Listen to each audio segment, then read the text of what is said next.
आइए हम प्रार्थना करते हैं। हमारे स्वर्गीय पिता प्रभु जी, हम आपको धन्यवाद देते हैं पिता।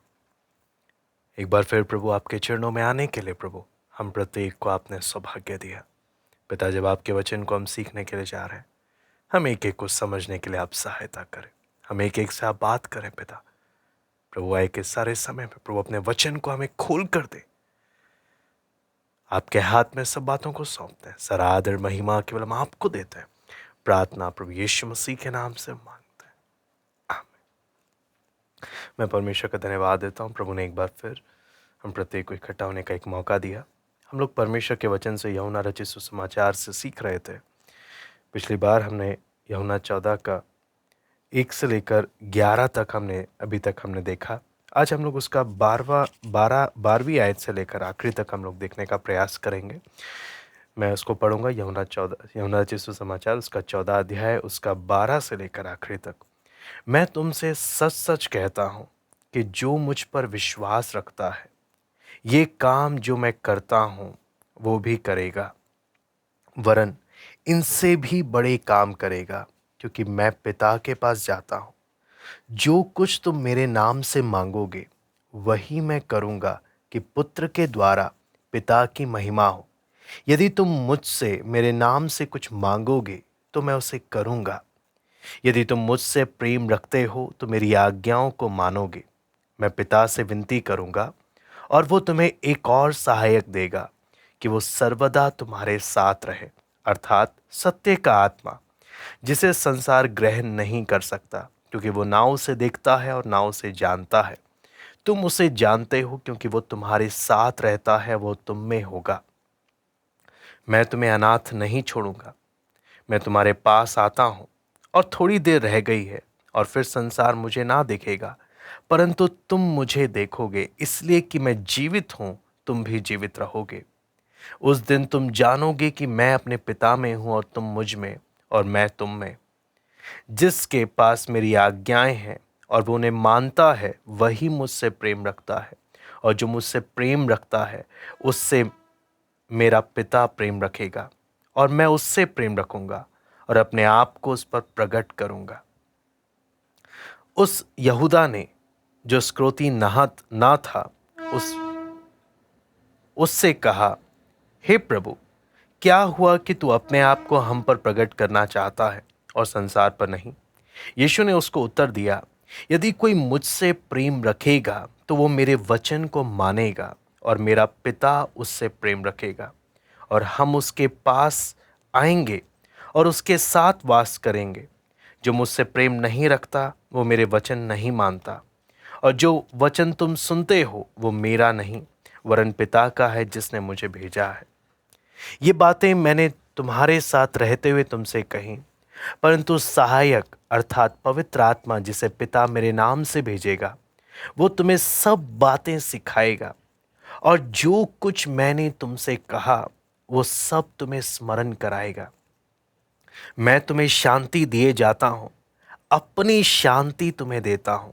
जैसे संसार देता है, मैं तुम्हें नहीं देता।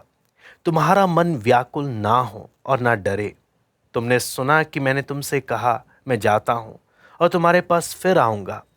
यदि तुम मुझसे प्रेम रखते तो इस बात से आनंदित होते कि मैं पिता के पास जाता हूँ, क्योंकि पिता मुझसे बड़ा है, और मैंने अब इसके होने से पहले तुमसे कह दिया है, कि जब वो हो जाए तो तुम विश्वास करो। मैं अब तुम्हारे साथ और बहुत बातें ना करूँगा, क्योंकि इस संसार का सरदार आता है। मुझ पर उसका कोई अधिकार नहीं, परंतु ये इसलिए होता है कि संसार जाने कि मैं पिता से प्रेम कर रखता हूँ, और जैसा पिता ने मुझे आज्ञा दी मैं वैसा ही करता हूँ। उठो, यहाँ से चलें। यहाँ पर जब हम परमेश्वर के वचन में देखते हैं बहुत सारी बातें, अगर हम एक एक बातों को खोलने लगे, बहुत सारी बातें हमें यहाँ पर प्रभु का वचन हमें सीखने को देता है। लेकिन कुछ बातें हम लोग यहाँ पर देखते हुए हम आगे बढ़ेंगे। सबसे पहले जैसे हमने यूहन्ना 14वां अध्याय में पहली आयत में देखा था, प्रभु बोलता है, तुम्हारा मन व्याकुल ना हो, परमेश्वर पर विश्वास रखो और मुझ पर भी विश्वास रखो। वही बात हम इसके दोबारा से इस भाग में हम इसकी 27वीं आयत में हम पढ़ते हैं कि मैं तुम्हें शांति दिए जाता हूँ, अपनी शांति तुम्हें देता हूँ, जैसा संसार देता है मैं तुम्हें नहीं देता। तुम्हारा मन व्याकुल ना हो और ना डरे। तो हमने देखा कि पहले और इस भाग में भी हम देखते हैं प्रभु यीशु मसीह बार बार इनको बोलता है तुम्हारा मन व्याकुल ना हो। क्यों? मैं जा रहा हूँ पिता के पास। हमने देखा बैकग्राउंड में कि चेले जब सब कुछ छोड़कर प्रभु के पीछे आए, अब जब प्रभु भी जा रहा है तो मन व्याकुल और चिंताओं से भरा है कि हम क्या करें और क्या नहीं करें, कंफ्यूज्ड है, परेशान है। ऐसे टाइम में प्रभु यीशु मसीह इनको ज़रूरी बातें समझाते हुए जा रहा है, जो आप और मैं जब हम अपने जीवन में व्याकुलता के दौर से जब जाते हैं या दुख के, समस्याओं के, परेशानियों के समय से जब हम गुजरते हैं, तब ये वचन हमारे लिए बहुत काम आता है। प्रभु बोलता है तुम्हारा मन व्याकुल ना हो, है ना, तुम्हारा मन व्याकुल ना हो। इसलिए आज हम देखते हैं प्रभु यीशु मसीह पवित्र आत्मा के बारे में भी हमें बताते हुए बढ़ता है कि और इस बात को कैसे और हमें खुलकर मिलता है। फिलिप्पुस और यहूदा जो इस्करियोती नहीं था, उन्होंने जब प्रभु से और पूछा, जानने का कोशिश किया, तब प्रभु ने और बातें खोल कर दी। ये पवित्र आत्मा का विषय नहीं है जिसमें हम पवित्र आत्मा की सारी बातें देख रहे हैं, लेकिन हाँ कुछ बातें, हम कुछ झलक हम देखेंगे जो प्रभु हमें इस अध्याय में हमें सीखने को देता है। तो सबसे पहला इसका 16वीं आयत को जब हम पढ़ते हैं, यहाँ पे लिखा है मैं पिता से विनती करूंगा और वो तुम्हें एक और सहायक देगा कि वो सर्वदा तुम्हारे साथ रहे।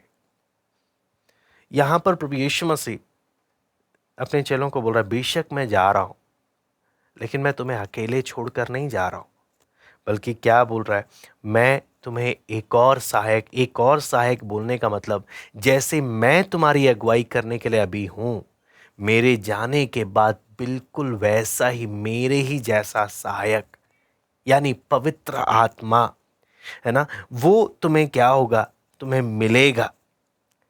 ताकि वो क्यों तुम्हें मिलेगा, मैं जा रहा हूँ लेकिन तुम अकेले नहीं, बल्कि वो तुम्हें इसलिए मिलेगा कि वो सर्वदा हमेशा वो क्या रहे, तुम्हारे साथ रहे, है ना। इस बात को समझने के लिए हमें हम क्या यहाँ पर वो जो यहाँ पर जो वर्ड है पवित्र आत्मा के लिए जो इस्तेमाल किया गया है, वो क्या लिखा है, वो सहायक है।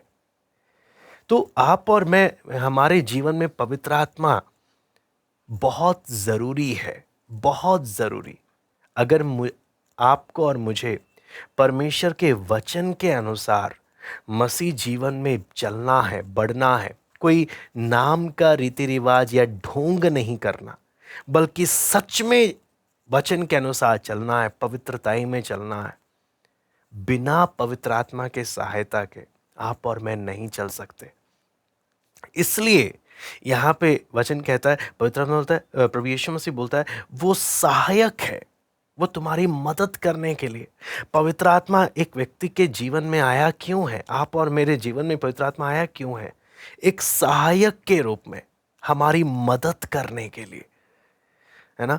मदद बोलने का मतलब ये नहीं कि मैं बस प्रार्थना में जब बैठूं तो बस अन्य भाषा बोलने के लिए नहीं, बल्कि मेरे जीवन के हर क्षेत्र में वो मेरा सहायक है और वो सदैव मेरे साथ है, हमेशा मेरे साथ रहने के लिए वो आया। अब इसको और समझने के लिए हम जब पवित्र आत्मा के नाम को भी जब देखते हैं ना, तो रोमी की पुस्तक में, रोमी की पत्री में 8वां अध्याय उसका 9वां वचन हम पढ़ लेते हैं। यहां पे लिखा है परंतु जबकि परमेश्वर का आत्मा तुम में बसता है तो तुम शारीरिक दशा में नहीं परंतु आत्मिक दशा में हो। यदि किसी में मसीह का आत्मा नहीं तो वो उसका जन नहीं। तो यहां पे क्या लिखा है, मसीह का आत्मा, यानी पवित्र आत्मा कौन है, ये मसीह का आत्मा है ना। तो मसीह का आत्मा हमारे साथ है। तो इससे हमें इस बात को हमने क्या चीज समझना है, अगर मान के आप सोच कर चलिए कि अगर प्रभु यीशु मसीह इस पृथ्वी पर होते और आपको प्रभु यीशु से फेस टू फेस मिलने का अवसर मिलता, आप क्या करते? हाँ, क्या आप ये सोचते कि मैं प्रभु के पास जाऊंगा और मैं अपनी सारी बातें प्रभु से खुलकर कहूंगा, खुलकर सब बातें मैं शेयर करूंगा? लेकिन आपको मालूम है, अगर मान लीजिए प्रभु यीशु मसीह शारीरिक रूप से इस दुनिया में होते इस समय में, आपको मालूम है यरूशलेम जाने की पहली बात फ्लाइट टिकट भी हमें नहीं मिलती, कितनी बड़ी भीड़ लगी होती, सारी सीट बुकिंग होती। हाँ, फिर भी मानकर चलिए जैसे तैसे हम इज़राइल पहुंच गए, हम यरूशलेम पहुंच गए। आपको क्या लगता है कि मैं प्रभु से सीधा बात कर पाऊंगा? इतनी बड़ी भीड़ जो प्रभु के चारों ओर है, क्या मैं प्रभु के करीब भी आ पाऊंगा? आपको मालूम है ये कितना बड़ा एक आशीष है कि वही प्रभु, वही मसीह आज हमारे अंदर पवित्र आत्मा के रूप में वास करता है। मसीह का आत्मा, वही पवित्र आत्मा जो एक समय पहले इस दुनिया में 2000 साल पहले मनुष्य के रूप में क्या कर रहा था, चल रहा था, वही परमेश्वर आज मेरे और आपके जीवन में है। और किस लिए है? सहायक के रूप में है, ताकि आपकी और मेरी हर एक बात में मदद करे। और आपको मालूम है यहाँ पर जब हम देखते हैं परमेश्वर के वचन में, हमें और बहुत सारी बातें परमेश्वर का वचन हमें खोलकर हमें देता है कि पवित्र आत्मा हमारे जीवन में आया क्यों, है ना। उसके लिए हम एक बार एक उदाहरण हम पौलुस के जीवन का देख सकते हैं। 2 कुरिन्थी 7वां अध्याय उसका 6वां वचन। 2 कुरिन्थी 7वां अध्याय उसका 6वां वचन। यहां पे लिखा है, तो भी दीनों को शांति, 7वां अध्याय, दीनों को शांति देने वाला परमेश्वर ने तीतुस के आने से हमको शांति दी। आपको मालूम है, अगर मैं इसका 5वीं आयत पढ़ूं, क्योंकि जब हम मकिदुनिया में आए तब भी हमारे शरीर को चैन नहीं मिला, परंतु हम चारों ओर से क्लेश पाते थे, बाहर लड़ाइयां थी, भीतर भयंकर बातें थी। तो भी दीनों को शांति देने वाले परमेश्वर ने तीतुस के आने से हमको क्या दी? शांति दी। तो पौलुस बोलता है हम बहुत बड़े मुसीबत से, समस्याओं से, क्लेशों से गुजर रहे थे। ऐसे टाइम में वो परमेश्वर का आत्मा ही था जिसने तीतुस के द्वारा, तीतुस को लाकर हमें क्या दी? शांति दी। आपको मालूम है, जब छोटे बच्चे होते हैं, माँ बाप जब उन्हें साइकिल चलाना सिखाते हैं, अगर आप भी छोटे होंगे, अगर आपने आप इमेजिन करके, आप कल्पना करके देखिए, है ना, साइकिल आ गया, पहले टाइम में ही चलाने में एक्सपर्ट नहीं हो जाते, है ना। साइकिल आ गई, पहली बार जब चलाने लगते हैं तो कितनी बार गिर भी जाते हैं, है ना। लेकिन जो पिता सिखाता है ना, एक बार गिर गया कोई बात नहीं, धूल मिट्टी झाड़ कर कोई बात नहीं, एक बार और ट्राई कर, कोई बात नहीं, एक बार और ट्राई कर। ऐसे चलाते सिखाते सिखाते एक पल आता है जब हम चलाने लग जाते हैं। आपको मालूम है, पवित्र आत्मा वो सहायक है जो मसीह जीवन में आपको और मुझे चलाने के लिए आया है, आपको और मुझे प्रोत्साहन देने के लिए आया है। जब हम गिर जाते हैं वो उठाता है, वो हमारी मदद करता है। वही है ये वचन, पवित्र आत्मा की प्रेरणा से लिखा गया है। ये वही वचन है जो पवित्र आत्मा ही आपको और मुझे अपने लिखे हुए वचन को प्रकाशित कर कर दे सकता है। नहीं तो आप और मैं अपने दिमाग से इसको नहीं समझ पाएंगे।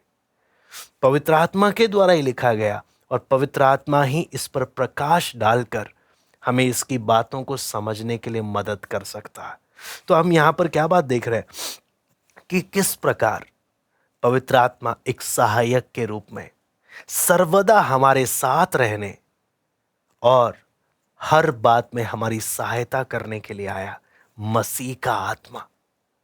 ना सिर्फ इतना, जब हम इसके 17वें आयत को हम पढ़ते हैं, यहां पे लिखा है, अर्थात सत्य का आत्मा जिसे संसार ग्रहण नहीं कर सकता, क्योंकि वो ना उसे देखता है और ना उसे जानता है। तुम उसे जानते हो क्योंकि वो तुम्हारे साथ रहता है और वो तुम में होगा। उसके साथ साथ मैं उसके 26वीं आयत को भी मैं पढ़ना चाहूंगा। यहां पे लिखा है, परंतु सहायक अर्थात पवित्र आत्मा जिसे पिता मेरे नाम से भेजेगा, वो तुम्हें सब बातें सिखाएगा और जो कुछ मैंने तुमसे कहा वो सब तुम्हें स्मरण कराएगा। जो कुछ मैंने तुमसे कहा वो सब तुम्हें स्मरण कराएगा। अगर हम देखें पवित्र आत्मा आया क्यों, अब बेसिक 7 बातें जब हम देखते हैं, बेसिक 7 बातें, तो पहला बात क्या है, हमेशा वो हमारे साथ रहने के लिए आया। पहला, हम कभी भी अकेले नहीं हैं, कभी भी जीवन में हम अकेले नहीं हैं। मैं बार बार बोलूंगा, एक विश्वासी कभी भी अपने जीवन में अकेला नहीं है, हमेशा उसके साथ पवित्र आत्मा है, हमेशा उसके साथ है। लेकिन सवाल आता है, क्या मैं पवित्र आत्मा के उस संबंध में हूं? कितनी बार ऐसा होता है, आप एक ही घर में रह रहे हो लेकिन परिवार में आपस में बातचीत ना होने के कारण एक ही घर की छत पे हैं, छत के नीचे हैं, लेकिन फिर भी अकेले हैं। तब कोई परिवार का कोई मतलब ही नहीं रह गया। एक छत के नीचे हैं लेकिन अगर आपस में बातचीत है, वो एक अच्छा परिवार और खुशहाल परिवार है।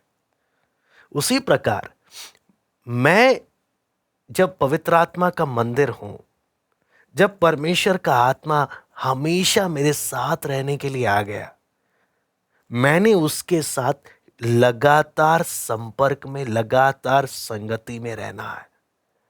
ऐसा नहीं कि पवित्र आत्मा मेरे अंदर होकर भी मैं अपने जीवन में अकेलापन महसूस कर रहा हूं। तो इसलिए हमने देखा, पहला चीज, वो सर्वदा हमारे साथ रहने के लिए आया। नंबर 2, वो हमारा सहायक बनकर आया।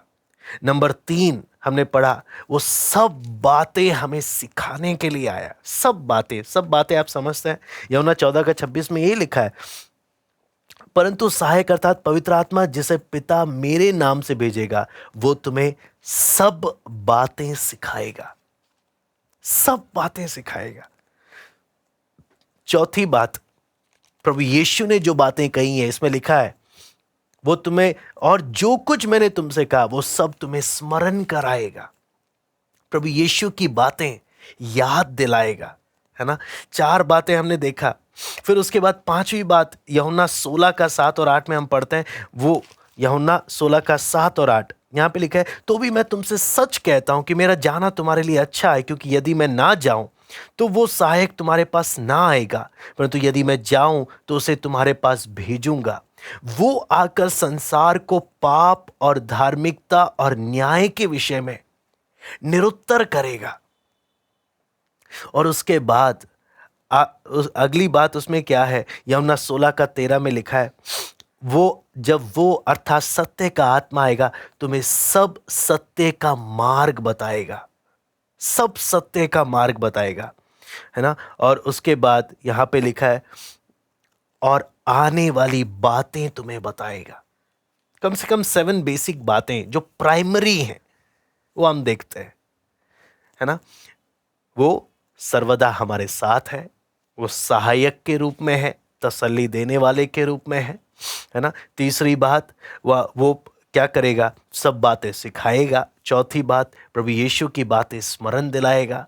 5वीं बात, वो संसार को पाप, धर्म और न्याय के विषय में निरुत्तर करेगा। 6ठी बात, सब सत्य के मार्ग में हमारी अगुवाई करेगा। 7वीं बात, वो आने वाली बातें हमें बताएगा। ये बेसिक बातें हमने इसमें देखा कि पवित्र आत्मा के आने से क्या होता है, वो बेसिक बातें हमने इसमें वचन में देखा। फिर उसके साथ साथ वचन जब हमें जब बोलता है ना, उसका वचन में हम जब पढ़ते हैं, जो सवाल 23वीं आयत में हम देखते हैं, यीशु ने उसको उत्तर दिया, यदि कोई मुझसे प्रेम रखेगा तो वो मेरे वचन को मानेगा और मेरा पिता उससे प्रेम रखेगा और हम उसके पास आएंगे और उसके साथ वास करेंगे, है ना। हम उसके पास आएंगे, उसके साथ वास करेंगे। बोलने का मतलब क्या है? जो कोई प्रभु से प्रेम रखकर उसके वचन को मानता है, वो कभी भी अपने जीवन में अकेलापन महसूस नहीं करता। आपको मालूम है, जब भी हम अपने जीवन में बहुत बुरे समय से गुजरते हैं, बोलते हैं ना, जब हमारा टाइम खराब चल रहा होता है, लोग बोलते हैं अक्सर, है ना, जब हमारे जीवन में बहुत मुसीबतें, दुख, परेशानियां जब हमारे जीवन में होती हैं, ऐसे समय में अकेलापन हम बहुत स्वाभाविक रूप से आ जाता है। और जब अकेलापन आता है, तब अपने ऊपर तरस भी आने लग जाता है अकेलेपन के साथ, कि हाय, देखो मेरे साथ कोई नहीं है, सब मतलबी हैं। हाँ, कोई पूछता तक नहीं है किसी को। फिर अगला विचार क्या आता है? किसी को तो मेरी क्या ही नहीं है, मेरी चिंता ही नहीं है, किसी को तो कोई फर्क ही नहीं पड़ता, है ना। यहाँ पे वचन क्या बोलता है? वो मेरे साथ रहने के लिए आया, वो मेरे अंदर रहता है।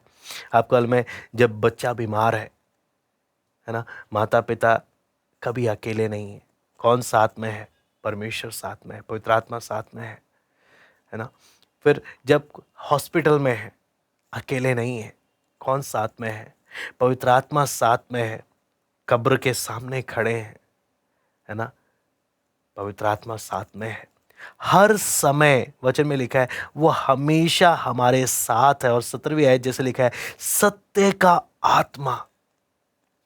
वचन बोलता है सत्य का आत्मा। सत्य का आत्मा हमारे अंदर के सत्य को हमें उजागर कर कर देगा। हमारे अंदर के सत्य को उजागर कर कर देगा और अपने हमारे आसपास वचन के सत्यों को, सारे सत्यों को उजागर करके देगा, क्योंकि वो आत्मा सत्य का आत्मा है। उसका नाम ही सत्य का आत्मा है। सत्य का आत्मा सत्य के वचन को उजागर कर कर हमें क्या करेगा? वो देगा, ताकि हम उस बात की गहराई को समझ सके, ताकि हम जीवन में किसी भी क्षण में, किसी भी परिस्थिति में हो, वो हमेशा प्रभु की बातें हमें याद दिलाएगा। क्या बात? मान लीजिए मैं हॉस्पिटल में, हमारा प्रियजन कोई है, अंतिम समयों पर है, वचन क्या पवित्र आत्मा कैसे याद दिलाएगा? तुम्हारा मन व्याकुल ना हो, तुम्हारा मन व्याकुल ना हो, डरो मत, मैं जगह तैयार करने गया हूं। जो कोई मुझ पर विश्वास करता है वो मरेगा नहीं, वो मरेगा भी तो भी वो जिएगा। मैं उसे अपने साथ रखूंगा, तुम्हारा मन व्याकुल ना हो, है ना। परमेश्वर के वायदे, पवित्र आत्मा जो अंदर से बात करता है, जो दिलेरी देता है, परिस्थिति का सामना करने के लिए मदद करता है। आपको मैं एक बार की बात है,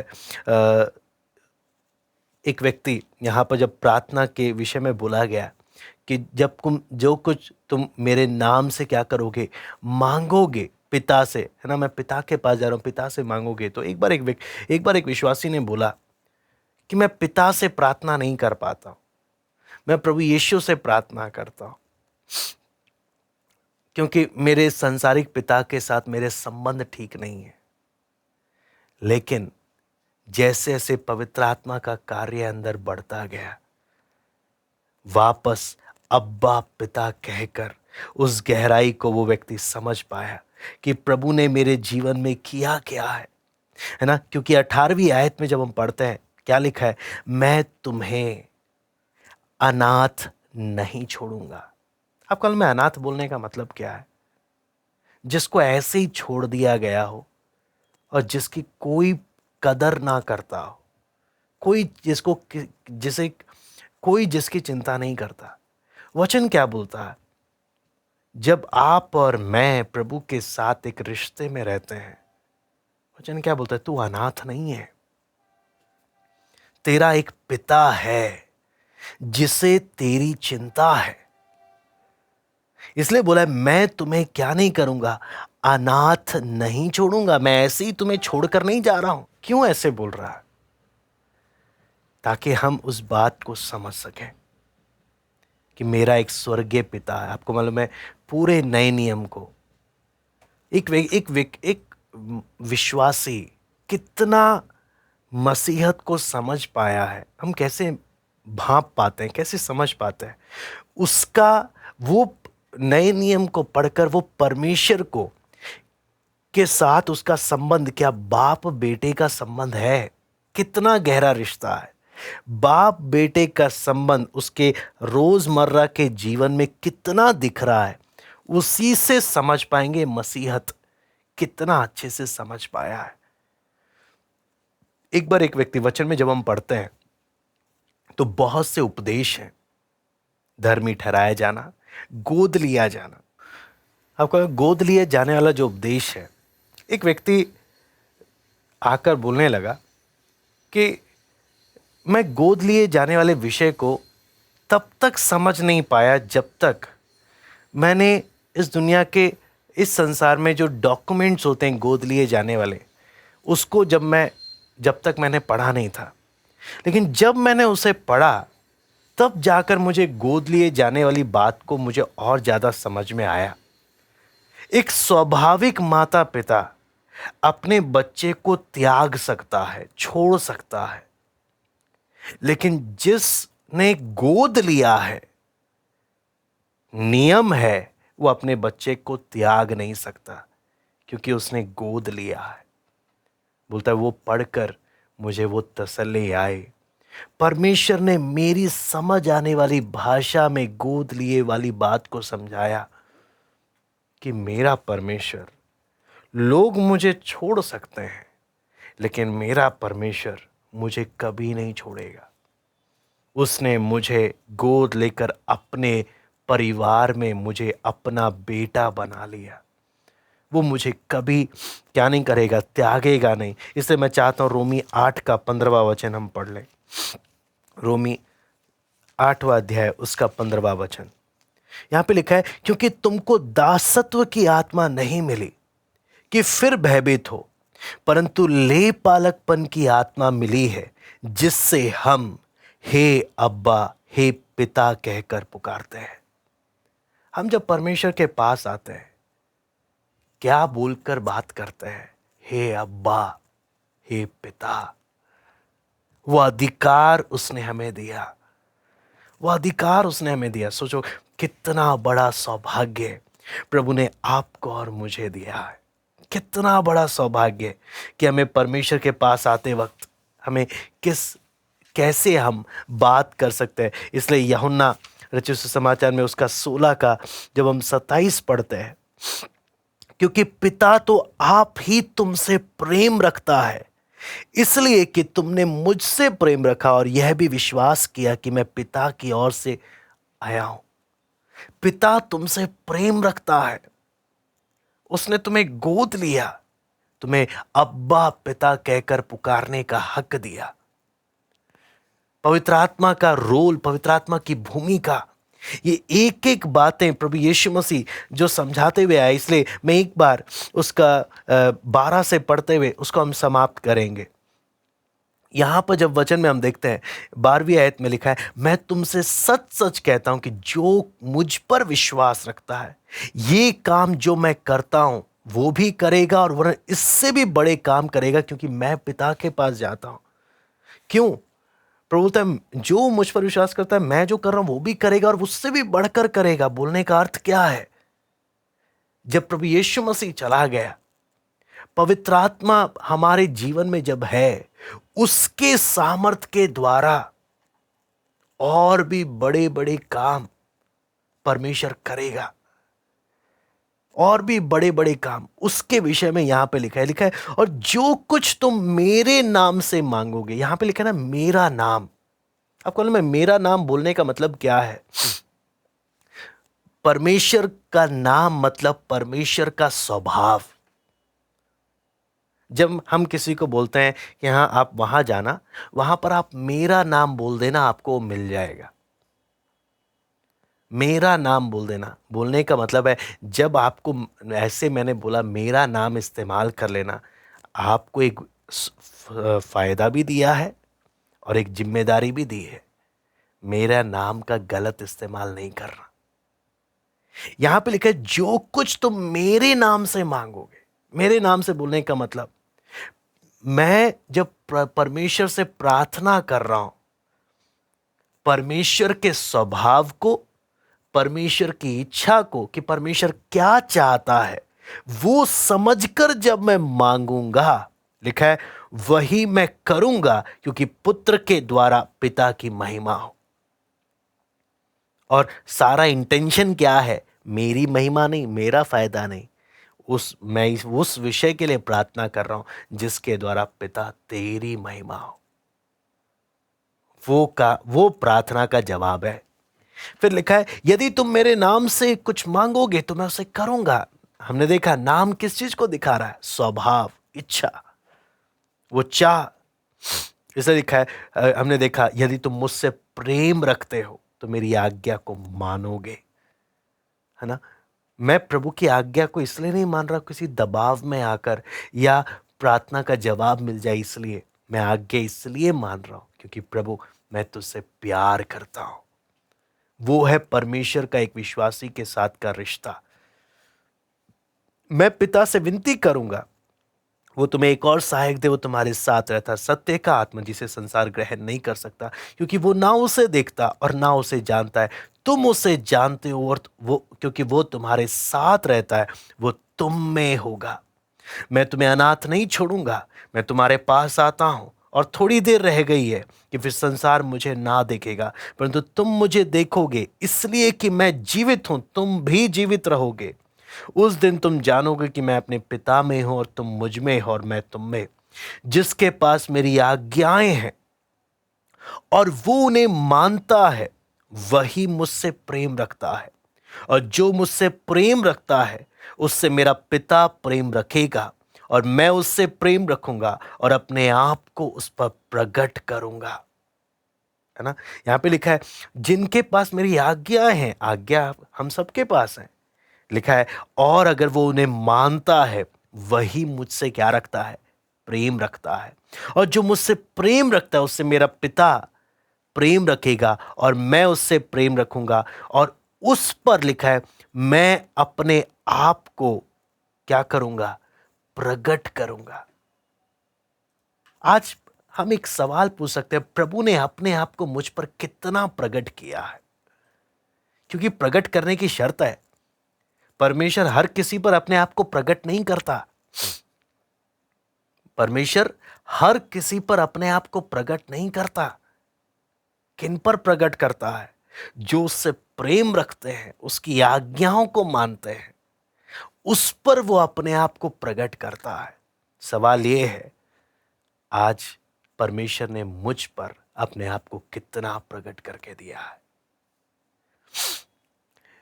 यहां पर आपको में यहूदा स्क्रोती, जो यहूदा है स्क्रोती नहीं था, वो पूछता प्रभु तो अपने आप को हम पर प्रकट करना चाहता लेकिन संसार पर क्यों नहीं कर रहा प्रकट? अगर प्रभु संसार पर प्रकट कर देता अपने आप को, वो परमेश्वर के न्याय को देखते। वो कभी प्रभु क्रूस पर नहीं चढ़ता फिर। लेकिन प्रभु ने संसार पर नहीं, आपको और मुझ पर अपने आप को प्रकट कर दिया है। वो बात हमने समझना है। इसलिए यीशु ने उनको उत्तर दिया, यदि कोई मुझसे प्रेम रखेगा तो वो मेरे वचन को मानेगा और मेरा पिता उससे प्रेम रखेगा और हम उसके पास आएंगे और उसके साथ वास करेंगे। जो मुझसे प्रेम नहीं रखता वो मेरे वचन नहीं मानता, और जो वचन तुम सुनते हो वो मेरा नहीं वरन पिता का है जिसने मुझे भेजा है। ये बातें मैंने तुम्हारे साथ रहते हुए तुमसे कही, परंतु सहायक अर्थात पवित्र आत्मा जिसे पिता मेरे नाम से भेजेगा, वो तुम्हें सब बातें सिखाएगा और जो कुछ मैंने तुमसे कहा वो सब तुम्हें स्मरण कराएगा। मैं तुम्हें शांति दिए जाता हूं, अपनी शांति तुम्हें देता हूं, जैसे संसार देता है मैं तुम्हें नहीं देता। यहां पे शांति के पे भी हम रुक कर देख लें। प्रभु संसार जैसे शांति देता है वैसा नहीं, मैं अपनी शांति। प्रभु की शांति और संसार की शांति में फर्क क्या है? संसार की शांति स्रोतों पर है। स्रोतों मतलब रिसोर्सेज। पैसा आ गया, घर में सब बढ़िया चल रहा है, शांति है। क्लेश आ गया, मुसीबत आ गई, शांति चले गई। लेकिन एक विश्वासी की शांति संसारिक स्रोतों पर आधारित नहीं है। एक विश्वासी की शांति प्रभु के साथ उसके रिश्ते पर आधारित है। आप रिश्ता समझ रहे हैं? रिश्ते पर आधारित है। बोलने का मतलब, मैं दुनिया में कितनी भी समस्या से क्यों ना गुजर रहा हूं, लेकिन अगर मेरा पिता के साथ रिश्ता अच्छा है, मैं क्लेशों में भी एक शांति महसूस करूंगा। इसलिए प्रभु बोलता है, मैं अपनी शांति तुम्हें देता हूं, संसार की शांति जैसा नहीं है। इसलिए तुम्हारा मन व्याकुल ना हो और ना डरे। तुमने सुना कि मैंने तुमसे कहा, मैं जाता हूं और तुम्हारे पास फिर आऊंगा। यदि तुम मुझसे प्रेम रखते हो तो इस बात से आनंदित होते कि मैं पिता के पास जाता हूं, क्योंकि पिता मुझसे बड़ा है। और मैंने अब इसके होने से पहले तुमको कह दिया कि जब वो हो जाए तो तुम विश्वास करो। आपको मालूम है, इस अध्याय पे हमें अभी तक जो हम पढ़ते हुए आए, बार बार बार बार प्रभु एक बात को बोल रहा है, अगर तुम मुझसे प्रेम रखते हो। यानी सारा फोकस किधर है? मेरा प्रभु का रिश्ता प्रेम का रिश्ता होना है। जब मैं प्रार्थना में बैठता हूं, क्या मैं उस व्यक्ति से बात करने आया हूं जिससे मैं बहुत प्यार करता हूं, या मैं प्रार्थना में बैठकर एक अनजान व्यक्ति के सामने बैठा हूं, इसलिए बैठे बैठे नींद भी आ जाती है या बात करने का मन नहीं करता। आपको मालूम है, जिससे प्यार करते हैं उनके साथ समय बिताना, टाइम का तो पता ही नहीं चलता। टाइम का तो पता ही नहीं चलता। क्या खुशी होती है, क्या आनंद होता है। मेरा परमेश्वर के साथ प्रेम का रिश्ता है, आज हम अपने आप से पूछ सकते हैं। आखिरी हम आयतों को पढ़कर हम समाप्त करते हैं। मैं अब तुम्हारे साथ और बहुत बातें ना करूंगा, क्योंकि इस संसार का सरदार आता है, मुझ पर उसका कोई अधिकार नहीं, परंतु यह इसलिए होता है कि संसार जाने कि मैं पिता से प्रेम रखता हूं, और जैसे पिता ने मुझे आज्ञा दी वैसा ही करता हूं। उठो, यहां से चले। समाप्ति में, इस अध्याय की समाप्ति में हम दो शत्रुओं के बारे में प्रभु यीशु बताता है, शैतान और संसार, जो हर एक विश्वासी को सदैव इस विषय में अपने इन शत्रुओं के प्रति जागरूक रहना चाहिए। तीसरा शत्रु हम जानते हैं, हमारा खुद का बिगड़ा हुआ स्वभाव। खुद का बिगड़ा हुआ स्वभाव। तो जैसे, लेकिन पवित्र आत्मा क्यों आया? एक सहायक बनकर हर एक बात में हमारी मदद करे। इस सवाल के साथ हम समाप्त करेंगे, मैं पवित्र आत्मा की सहायता किधर लेता हूं? क्या सिर्फ अन्य भाषा बोलने के लिए, या मैं अपनी रोजमर्रा के जीवन में जो सहायक आया, मैं उस सहायक से मदद मांगता हूं? हम अपने आप से पूछ कर देखें। आइए हम प्रार्थना करें। स्वर्गीय पिता प्रभु जी, हम आपको धन्यवाद देते हैं। प्रभु, कुछ समय पिता आपके चरणों में बिताने के लिए आपने मदद किया। प्रभु, आपके वचन से आपने कई बातें हमें खुल कर दी। प्रभु, हम आपको धन्यवाद देते हैं। आपसे विनती प्रार्थना करते हैं प्रभु, ये वचन ज्ञान के लिए नहीं प्रभु, हम एक एक की आत्मिक उन्नति का कारण बनने पाए। हम एक एक की आत्मिक उन्नति का कारण बनने पाए। प्रभु, ये वचन हमारे और आपके रिश्ते को और गहराई में लेकर जाए। हम एक एक से आप बात करें। इन वचनों को मनन करने के लिए कृपा दें। धन्यवाद देते हैं आज की संगति के लिए। सब बातों को हम आपके हाथ में सौंपते हैं। सारा आदर महिमा केवल हम आपको देते हैं। प्रार्थना प्रभु यीशु मसीह के नाम से हम मांगते हैं, आमीन।